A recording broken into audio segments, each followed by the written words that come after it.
নমস্কার সম্মানীয় দর্শক বন্ধুগণ, যুবসাথী নিয়ে নতুন ঘোষণা করলেন মুখ্যমন্ত্রী মমতা বন্দ্যোপাধ্যায়। ইতিমধ্যেই তিনি জানিয়েছিলেন 1 এপ্রিল থেকে যুবসাথী প্রকল্পের টাকা দেওয়া শুরু হবে।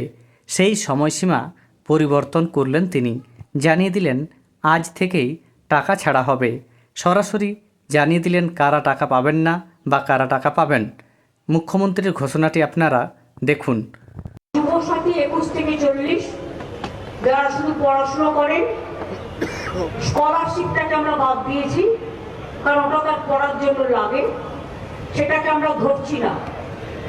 বাদ বাকি অন্য কোনো স্কিম না পেয়ে থাকলে তারা সকলেই, আমরা বলেছিলাম 1 এপ্রিল থেকে টাকাটা তাদের অ্যাকাউন্টে যাবে।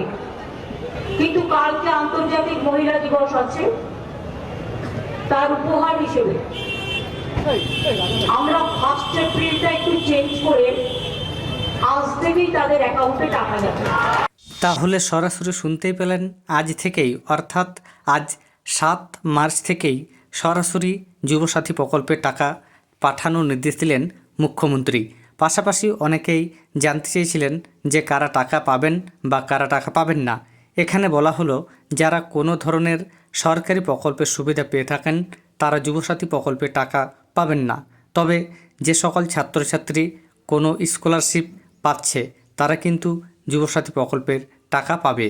এছাড়া যদি কেউ সরকারি চাকরি করে থাকেন তারাও এই প্রকল্পের টাকা পাবেন না। এছাড়া যারা প্রাইভেট সেক্টরে কাজ করছেন তাদেরকেও এই প্রকল্পের সুবিধা দেওয়া হবে কি হবে না সেই নিয়েও এই ঘোষণায় কোনো উল্লেখ নেই।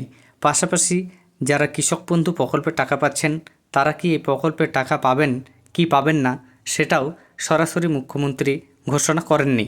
তবে মুখ্যমন্ত্রীর ঘোষণায় বলা হয়েছে যারা অন্য প্রকল্পের সুবিধা পাচ্ছেন তারা যুবসাথীর সুবিধা পাবেন না।